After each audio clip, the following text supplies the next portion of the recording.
Hello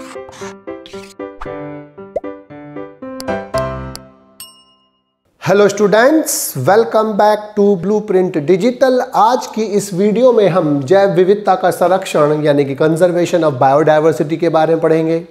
video को start करने से पहले हमारे चैनल को सब्सक्राइब करें और बेल आइकन दबाना न भूलें, जिससे हमारे लेटेस्ट वीडियोस की नोटिफिकेशन आपको प्राप्त होती रहे। अब हम आज के टॉपिक पर आते हैं। सबसे पहले हमें पता होना चाहिए कि कंजर्वेशन क्या होता है, यानी कि संरक्षण क्या होता है। जीव जातियां लगातार विलुप्ति का खतरा झेल रही हैं। मनुष्य के क्रियाकलापों से अनेक जातियां विलुप्ति के कगार पर हैं, कुछ विलुप्त हो चुकी हैं और कुछ निकट भविष्य में विलुप्त होने की कगार पर आ जाएंगी। तो ये सभी लोगों का फर्ज है कि हम बायोडायवर्सिटी को, जैव विविधता को बचाएं। तो जो बायोडायवर्सिटी है यानी कि जैव विविधता है, उसको बचाने की जो प्रक्रिया होती है हम उसको संरक्षण कहते हैं। अर्थात बायोडायवर्सिटी कंजर्वेशन यानी कि जैव विविधता का जो संरक्षण है, उसका मतलब क्या है कि जो जैव विविधता है उसका प्रोटेक्शन करना, उसको सुरक्षित करना, उसका अपलिफ्टमेंट यानी कि उसको बढ़ाना, उसका साइंटिफिक मैनेजमेंट अर्थात वैज्ञानिक रूप से उसको मैनेज करना, और बायोडायवर्सिटी को मैनेज करते समय भविष्य के यूज़ के लिए उन बायोडायवर्सिटी को बचाते हुए अब सस्टेनेबल यूज़ करना, अर्थात ऐसा यूज़ जो हम निश्चित मात्रा में करते हैं, थोड़ी मात्रा में करते हैं, इस प्रकार से करते हैं कि वो फ्यूचर के जनरेशन्स के लिए, भविष्य की जो जनरेशन्स आएंगी, पीढ़ियाँ आएंगी, उनके लिए भी बचा रह जाए। तो इसे हम सस्टेनेबल डेवलपमेंट बोलते हैं या बेनिफिट्स बोलते हैं। तो हम कंजर्वेशन का मतलब क्या है कि जो हमारी बायोडायवर्सिटी है, जैव विविधता है, उसको प्रोटेक्ट करना, उसकी सुरक्षा करना, उसको बढ़ाना, अपलिफ्टमेंट करना, और उनका साइंटिफिक, इस प्रकार से साइंटिफिक मैनेजमेंट किया जाए कि वो हमारे लिए जो वो हमें चीज़ें उपलब्ध कराती हैं वो हमें प्राप्त कराएं, लेकिन हम उनको सस्टेनेबल बेनिफिट लें, अर्थात इस प्रकार से बेनिफिट लें उनसे हम लाभ इस प्रकार से लें कि वो आगे फ्यूचर जनरेशन्स के लिए भी लाभ देने लायक स्थिति में रहे। जो लाभ होते हैं बायोडायवर्सिटी के वो कई प्रकार के होते हैं। एक नैरो यूटिलाइजेशन होता है जिसमें बहुत जो कम लाभ होते हैं, जैसे फूड, फाइबर्स एट्सेट्रा के।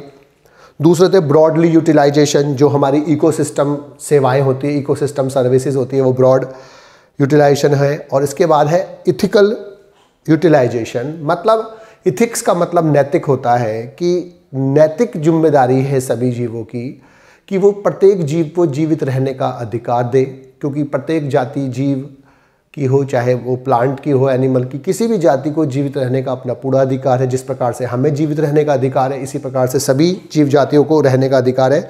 तो ये इथिकल यूटिलाइजेशन है कि हम सभी जीवों को इस प्रकार से यूज़ करें कि वो हमारी नैतिक जिम्मेदारी हो, कि जिससे उसका विलुप्तिकरण ना हो, उसको नुकसान ना हो। अब जो स्ट्रेटजीज़ होती हैं संरक्षण की, वो बेसिकली दो प्रकार की स्ट्रेटजीज होती है। दो प्रकार से हम संरक्षण करते हैं, एक स्वस्थानीय यानी कि इन सिटू, और बाह्य स्थानीय यानी कि एक्स सिटू। इन सिटू और एक्स सिटू का मतलब क्या है कि जब हम किसी प्रकार की जीव जाति या जीवों की जातियों का हम संरक्षण इस प्रकार से करते हैं कि उस जाति के सदस्य को हम उसके प्राकृतिक वास में ही संरक्षित करते हैं, और ऐसी व्यवस्थाएं करते हैं कि वो उसका जो प्राकृतिक वास है, प्राकृतिक नेचुरल हैबिटेट है, उसका उसी में हम उसको संरक्षित करें, तब हम इसको बोलते हैं स्वस्थानीय यानी कि इन सिटू कंजर्वेशन। लेकिन अगर हमें लगता है कि वो जीव उस प्राकृतिक आवास में सुरक्षित नहीं रह पाएगा, उसका वहाँ पर संरक्षण नहीं हो पाएगा, तब हम उस जीव जाति को, उस जो जीव की प्रजाति है, उसको वहाँ से निकाल कर किसी सुरक्षित स्थान पर ले जाते हैं और वहाँ पर जाकर उसको हम प्रोटेक्ट करते हैं, वहाँ उसका हम संरक्षण करते हैं। तब इस प्रकार के संरक्षण को हम बाह्य स्थानीय यानी कि एक्स सिटू कंजर्वेशन कहते हैं। अर्थात जब हम किसी भी जीव को उसके प्राकृतिक आवास में संरक्षित करते हैं यानी कि कंजर्व करते हैं, तब उसे हम बोलते हैं स्वस्थानीय इन सिटू।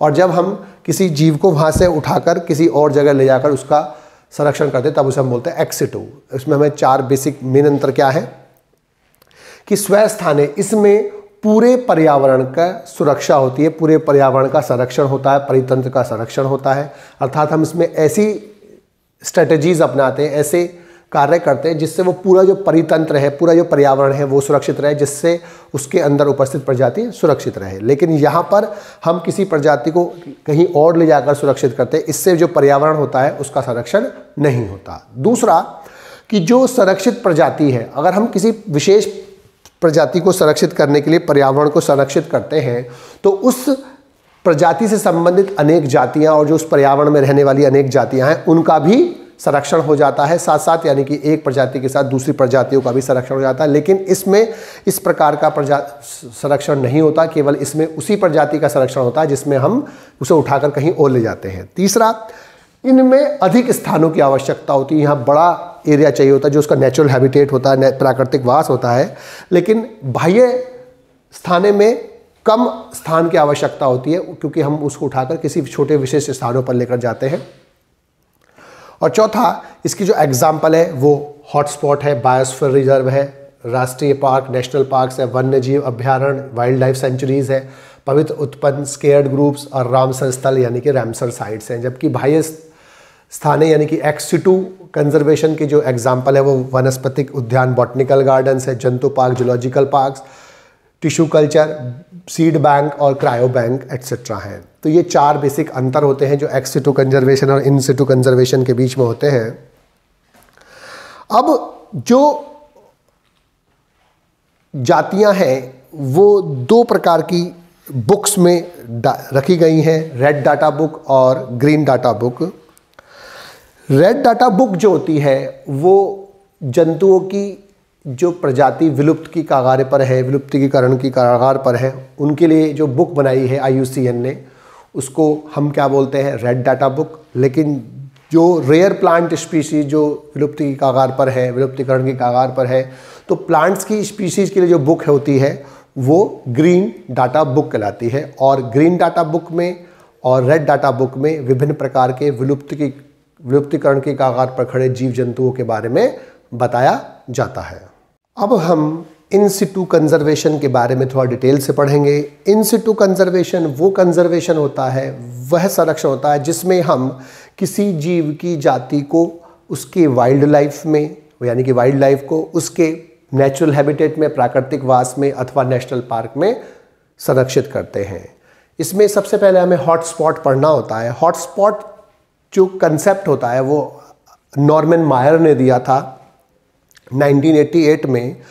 तो हॉटस्पॉट क्या होता है, एक मेगा डाइवर्सिटी वाला क्षेत्र होता है। मेगा माने बहुत अधिक विविधता वाला क्षेत्र, मेगा डाइवर्सिटी, मेगा माने बहुत अधिक, डाइवर्सिटी मतलब विविधता। तो जीव जातियों की बहुत अधिक यानी कि रिच बायोडाइवर्सिटी वाला एक क्षेत्र होता है जिसमें बहुत सारी एंडेमिक स्पीशीज पाई जाती हैं। यानी कि एक ऐसा क्षेत्र जिसमें बहुत अधिक प्रकार की, विभिन्न प्रकार की प्रजातियां पाई जाती हैं और विभिन्न प्रकार की एंडेमिक स्पीशीज पाई जाती हैं जो केवल विशिष्ट स्थानों पर पाई जाती हैं। और वहाँ पर मोस्ट थ्रेटेंड प्लांट और एनिमल स्पीशीज होती हैं जो जिन्हें अब विलुप्तीकरण का खतरा होता है। प्रारंभ में 25 डाइवर्सिटी वाले बायोडाइवर्सिटी के हॉटस्पॉट पहचाने गए थे, लेकिन अब इनकी संख्या बढ़कर 34 हो गई है। और इंडिया में इन जो हॉटस्पॉट है उनकी संख्या 3 है। वेस्टर्न घाट यानी कि पश्चिमी घाट, इंडो बर्मा का थोड़ा सा एरिया और ईस्टर्न हिमालय, 3 हॉटस्पॉट है। जो पूरे वर्ल्ड के हॉटस्पॉट हैं वो 2% से भी कम लैंड बनाते हैं, अर्थात वो केवल 1.4% होती है टोटल लैंड का। लेकिन पूरे वर्ल्ड की बहुत बड़ी मात्रा में जो बायोडाइवर्सिटी होती है वो हॉटस्पॉट्स में पाई जाती है। और अगर हम साइंटिफिक मैनर से या किसी भी तरीके से इन हॉटस्पॉट्स को सुरक्षित कर लें, अगर हम इनका प्रोटेक्शन कराएं, तो इन जो एक्सटिंक्शन है यानी कि विलुप्तीकरण की जो दर है वो 30% से भी ज़्यादा कम हो जाएगी। जो क्राइटेरिया यूज़ किए जाते हैं किसी भी हॉटस्पॉट को पहचानने के लिए वो 2 होते हैं कि एंडेमिक स्पीशीज़ की संख्या कितनी है और दूसरा उन स्पीशीज़ को थ्रेट कितना है, उन्हें स्पीशीज़ को खतरा कितना है। एंडेमिक स्पीशीज़ वो स्पीशीज़ जो किसी विशिष्ट क्षेत्र में पाई जाती हैं और उसके अलावा संसार के अन्य भागों में नहीं पाई जाती, उन्हें हम एंडेमिक स्पीशीज़ बोलते हैं। जैसे कीवी का न्यूजीलैंड में पाया जाना, कंगारू का ऑस्ट्रेलियन रीजन में पाया जाना, शेर का इंडिया और अफ्रीका में पाया जाना, हाथी का इंडिया अफ्रीका में पाया जाना, जिराफ का अफ्रीकन क्षेत्र में पाया जाना आदि सब ये एंडेमिक स्पीसीज़ के एग्जाम्पल हैं। जो इंडिया में 33% फ्लावरिंग प्लांट्स हैं यानी कि पुष्पीय पादप हैं वो एंडेमिक होते हैं। और जितने भी वर्टिब्रेट्स होते हैं जितने रिकॉर्ड किए गए हैं उनमें से 60% एम्फीबियन, 53% फ्रेश वाटर फिश स्वच्छ जलीय मछलियाँ, 36% सरीसृप यानी कि रेप्टाइल्स और 10% मैमल यानी कि स्तनधारी जो होते हैं वो एंडेमिक होते हैं। जो मैक्सिमम एंडेमिक एम्फीबियन स्पीशीज जो होती है वो वेस्टर्न घाट में पाई जाती हैं और ईस्टर्न घाट की कंपैरिजन में उनकी जो संख्या होती है वो बहुत ज़्यादा होती है।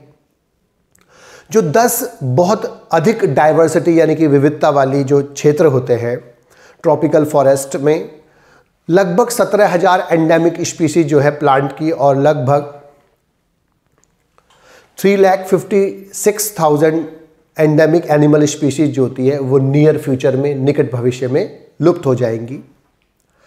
ट्रॉपिकल फॉरेस्ट अकेला ट्रॉपिकल फॉरेस्ट जो होता है वो 14,000 से 40,000 स्पीशीज जो होती है हर साल लॉस्ट कर रहा है, खो रहा है, यानी कि 2 से 5 स्पीशीज पर घंटे वहाँ से लुप्त हो रही हैं।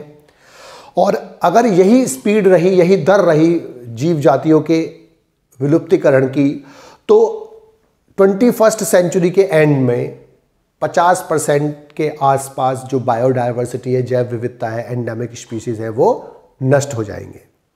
अब इसके बाद हमें प्रोटेक्टेड एरिया पढ़ने हैं। प्रोटेक्टेड एरिया वो एरियाज़ होते हैं जो हम विशेष रूप से डिज़ाइन करते हैं, डेडिकेट करते हैं, जहाँ पर जीव जातियों का, ऑर्गेनिजम्स का जो इकोलॉजिकली यूनिक पारिस्थितिकीय रूप से विशिष्ट बायोडाइवर्सिटी भाग होते हैं उनको हम प्रोटेक्ट करते हैं, मेंटेन करते हैं। और इन प्रोटेक्टेड एरिया में हमें national park, wild life sanctuary आदि पढ़ने हैं।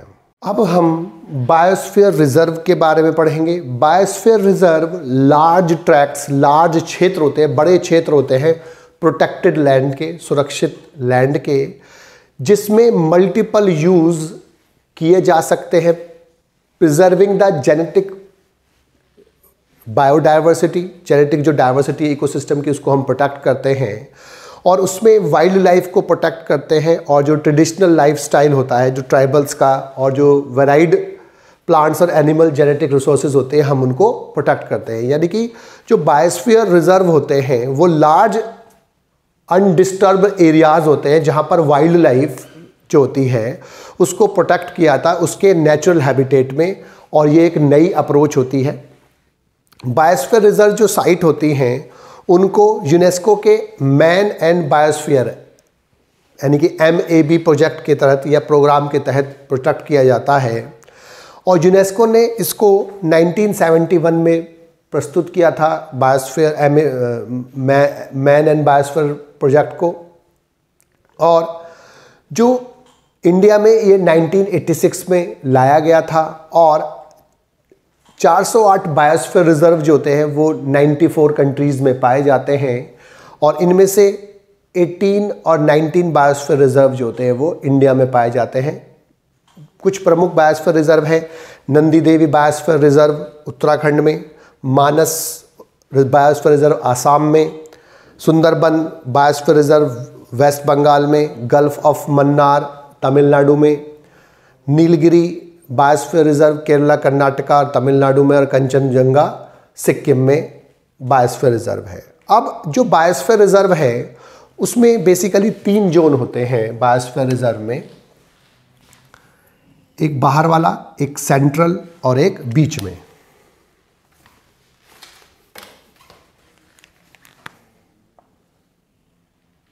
तीन जोन होते हैं। जो कोर जोन या नेचुरल जोन होता है वो न्यूट्रल जोन होता है। जो सेंट्रल जोन होता है जहाँ पर कोई भी ह्यूमन एक्टिविटीज़ को अलाउड नहीं किया जाता, यानी कि वहाँ पर कोई नहीं जा सकता है, तो ये कोर कहलाता है।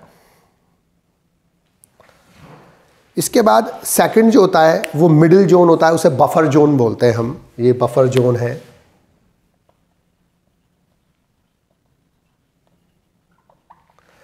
बफर जोन जो होता है वो उसका मिडिल जोन होता है जहाँ पर लिमिटेड ह्यूमन एक्टिविटीज़ को अलाउ किया जाता है, यानी कि वहाँ पर एजुकेशन और कुछ अन्य लिमिटेड एक्टिविटीज़ को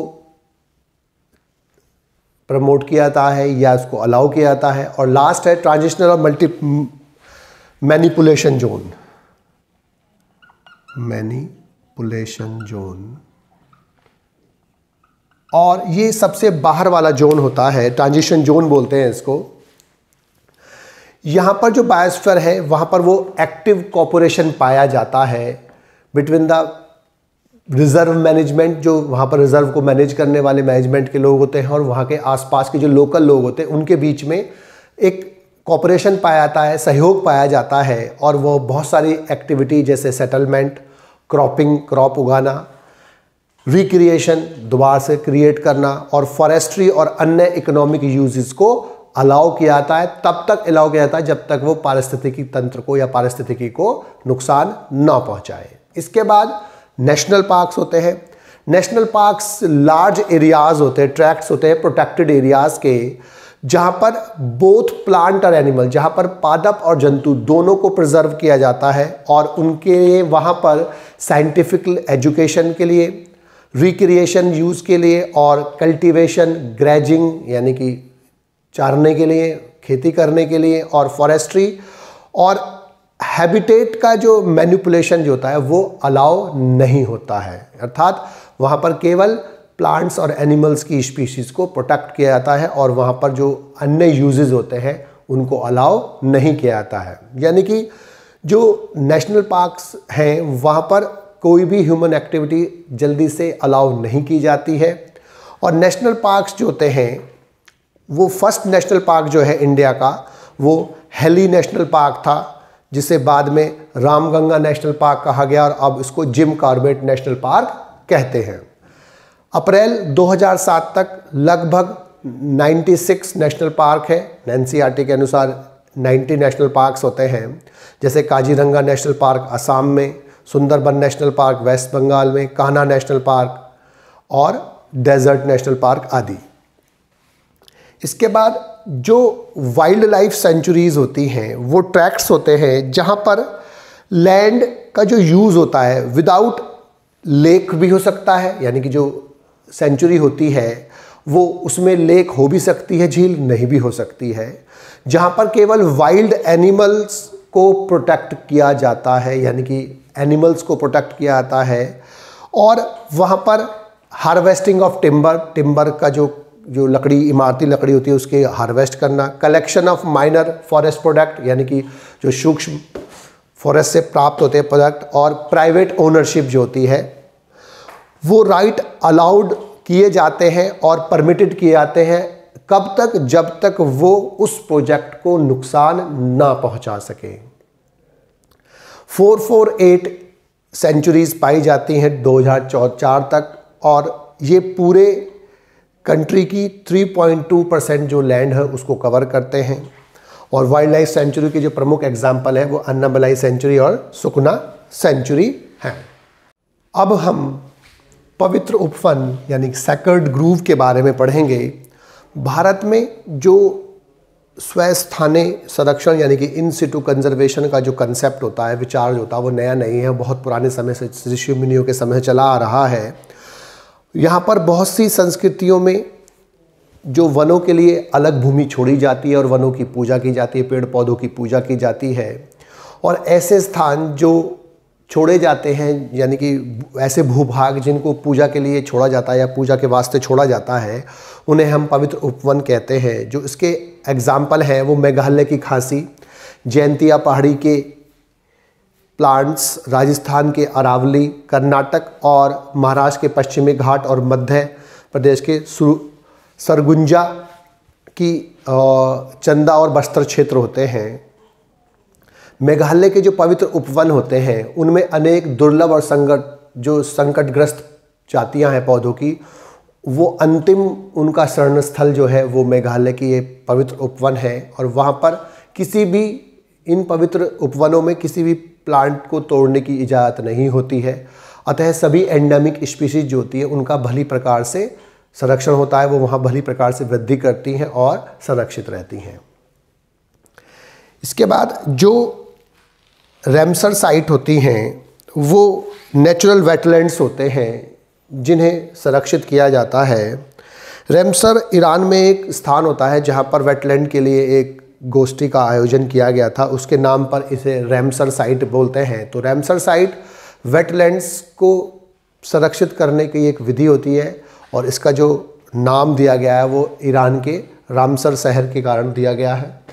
अब हम एक्स सिटू कंजर्वेशन के बारे में पढ़ेंगे। एक्स सिटू कंजर्वेशन में हम किसी भी जाति को विलुप्त होने से बचाने के लिए, उसके संरक्षण करने के लिए उसको किसी और स्थान पर ले जाकर संरक्षित करते हैं। और इसका जो पहला एग्जाम्पल है वो है zoological park, botanical garden, tissue culture आदि हैं। तो जूलॉजिकल पार्क्स जंतुओं के संरक्षण के लिए किए जाने वाला एक स्ट्रेटजी होती है, तकनीक होती है, जिसमें जंतुओं को एक चार दीवारी यानी कि एनक्लोजर में उनके सीमित प्राकृतिक आवास जैसी परिस्थितियों में रखा जाता है। पहले जूस का यूज़ किया जाता था, पौधों जंतुओं को रखने के लिए जूस यूज़ किए जाते थे, लेकिन अब सभी जूओं को जूलॉजिकल पार्क्स में कन्वर्ट किया जा रहा है। वहाँ पर जो जंतु के लिए जो प्राकृतिक आवास जैसी सुविधाएं होती हैं, परिस्थितियाँ होती हैं, उनको वैसे बनाकर उसको रखा जाता है और उनको आमजनों के अवलोकन के लिए, देखने के लिए उपलब्ध कराया जाता है। प्राणी उद्यानों में और जू में वन्य जीवों का संरक्षण प्रदान किया जाता है और पालतू जानवरों को नहीं पाला जाता। भारत में तिरुवनंतपुरम केलम में स्थित प्राणी उद्यान सबसे प्राचीन जंतु उद्यान है। यहाँ पर जंतु जो होते हैं प्राणी उद्यानों में कैप्टिविटी में प्रजनन कराया जाता है, अर्थात उनको प्रजनन करा के उनकी संख्या भी बढ़ाई जाती है। बॉटनिकल गार्डन जो होते हैं संकटग्रस्त पादपों के लिए बाह्य स्थानीय संरक्षण यानी कि एक्स सिटू कंजर्वेशन की एक अच्छी विधि है, एक अच्छा विकल्प होता है। वनस्पतिक उद्यान में जो सुरक्षित सीमाओं से घिरा हुआ एक क्षेत्र होता है जिसमें विभिन्न प्रकार के प्लांट्स लगाए जाते हैं। आर्बोरेटा ट्रीज और ट्री जैसे प्लांट्स के लिए बनाया गया वनस्पति उद्यान यानी कि बॉटनिकल गार्डन होता है। यहाँ पर जो वनस्पति उद्यान होते हैं, यहाँ पर विभिन्न प्रकार के पौधे जैसे हर्ब, शर्ब्स यानी कि शाक, आरोही पौधे, कैक्टस, ऑर्किड्स और अन्य सभी प्रकार के पौधों का संरक्षण किया जाता है। जीन बैंक या फील्ड जीन बैंक क्या होते हैं? जीवित पेड़ पौधों को स्थायी संग्रह को, जो उनका स्थायी संग्रह होता है पेड़ पौधों का, उनको हम फील्ड बैंक कहते हैं। इनमें उन वृक्षों को उगाया जाता है जिनके जो सीड्स लगातार चाहिए होते हैं हमको, और इनके साथ साथ यहाँ पर जो फसली पौधे होते हैं, सजावटी पौधे होते हैं, उनको भी शामिल किया जाता है। इनमें प्रजाति के विभिन्न किस्मों का भी संरक्षण किया जाता है। इसके अलावा क्रायो प्रिजर्वेशन या क्रायो वेजिटेशन का मतलब होता है, क्रायो वर्ड लो टेम्परेचर के लिए लगाया जाता है। क्रायो प्रिजर्वेशन में जो संकटग्रस्त प्रजातियां होती हैं उनके जर्म प्लाज्म को -196 डिग्री सेल्सियस पर यानी कि लिक्विड नाइट्रोजन के ताप पर संग्रहित किया जाता है और इसके अंतर्गत जर्म प्लाज्म को यानी कि परागकण को, भ्रूण, युग्मक आदि को कम ताप पर संरक्षित किया जाता है, सुरक्षित किया जाता है और आवश्यकता अनुसार उनसे नए पादपों का निर्माण किया जा सकता है, नए जीवों का निर्माण किया जा सकता है।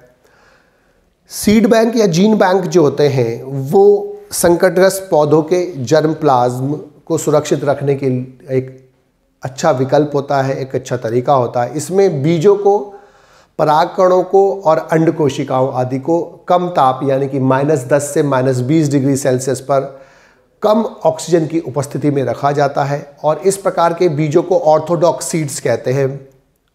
आवश्यकता पड़ने से इनसे नए पादपों को बना लिया जाता है। और इसमें लास्ट विधि है टिश्यू कल्चर यानी कि ऊतक संवर्धन। इस विधि का प्रयोग उन पौधों के लिए किया जाता है जिन पौधों में या तो बीज नहीं बनते हैं या जिनका आनुवांशिक रूप से क्लोन तैयार करना होता है। इस तकनीक से विषाणु रहित यानी कि वायरस फ्री प्लांट्स भी डेवलप किए जाते हैं और इन विट्रो फर्टिलाइजेशन यानी कि पात्रे निषेचन, जो बॉडी के बाहर निषेचन होता है उसे हम